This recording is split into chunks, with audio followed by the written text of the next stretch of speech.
स्वर्ग और नरक की कहानी। एक बुजुर्ग महिला मर गई। यमराज उसे लेने आए। महिला ने यमराज से पूछा, आप मुझे स्वर्ग ले जाएंगे या नरक? यमराज बोले, दोनों में से कहीं नहीं। तुमने इस जन्म में बहुत ही अच्छे कर्म किए हैं, इसलिए मैं तुम्हें सीधे प्रभु के धाम ले जा रहा हूँ। बुजुर्ग महिला खुश हो गई और बोली, धन्यवाद, पर मेरी आपसे एक विनती है। मैंने यहाँ धरती पर सबसे स्वर्ग और नरक के बारे में सुना बहुत है। मैं एक बार इन दोनों जगहों को देखना चाहती हूँ। यमराज बोले, तुम्हारे कर्म अच्छे हैं, इसलिए मैं तुम्हारी यह इच्छा पूरी करता हूँ। चलो हम स्वर्ग और नरक के रास्ते होते हुए प्रभु के धाम चलेंगे। दोनों चल पड़े। सबसे पहले नरक आया। नरक में बुजुर्ग महिला ने जोर जोर से लोगों के रोने की आवाज सुनी। नरक में सभी लोग दुबले पतले और बीमार दिखाई दे रहे थे। महिला ने एक आदमी से पूछा, यहाँ आप सब लोग की ऐसी हालत क्यों है? आदमी बोला, तो और कैसी हालत होगी? मरने के बाद जब से यहाँ आए हैं, हमने एक दिन भी खाना नहीं खाया। भूख से हमारी आत्माएं तड़प रही हैं। बुजुर्ग महिला की नज़र एक विशाल पतीले पर पड़ी, जो कि लोगों के कद से करीब 300 फुट ऊंचा होगा। उस पतीले के ऊपर एक विशाल चम्मच लटका हुआ था। उस पतीले में से बहुत ही शानदार खुशबू आ रही थी। बुजुर्ग महिला ने उस आदमी से पूछा, इस पतीले में क्या है? आदमी मायूस होकर बोला, ये पतीला बहुत ही स्वादिष्ट खीर से हर समय भरा रहता है। बुजुर्ग महिला ने हैरानी से पूछा, इसमें खीर है तो आप लोग पेट भर के ये खीर खाते क्यों नहीं? भूख से क्यों तड़प रहे हैं? आदमी रो रो कर बोलने लगा, कैसे खाएं? ये पतीला 300 फीट ऊंचा है। हम में से कोई भी उस पतीले तक नहीं पहुंच पाता। बुजुर्ग महिला को उन पर तरस आ गया। सोचने लगी, बेचारे खीर का पतीला होते हुए भी भूख से बेहाल हैं।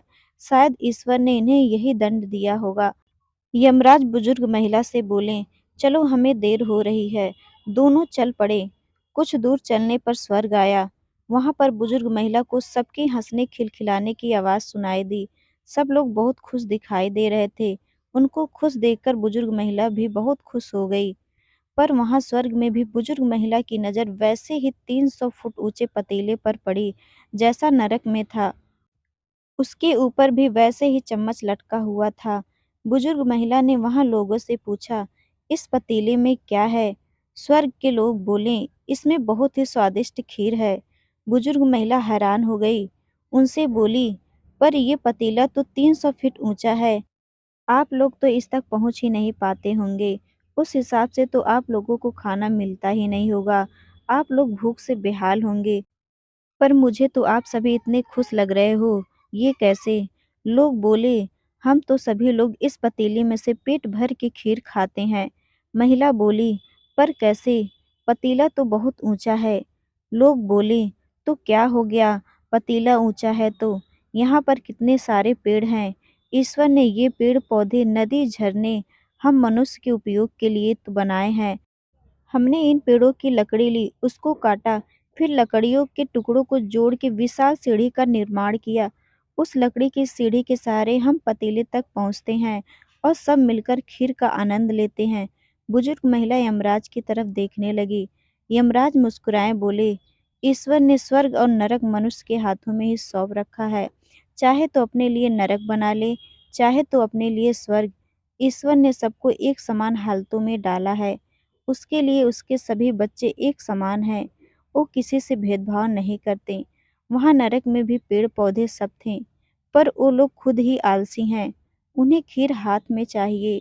वो कोई कर्म नहीं करना चाहते, कोई मेहनत नहीं करना चाहते, इसलिए सब भूख से बेहाल हैं।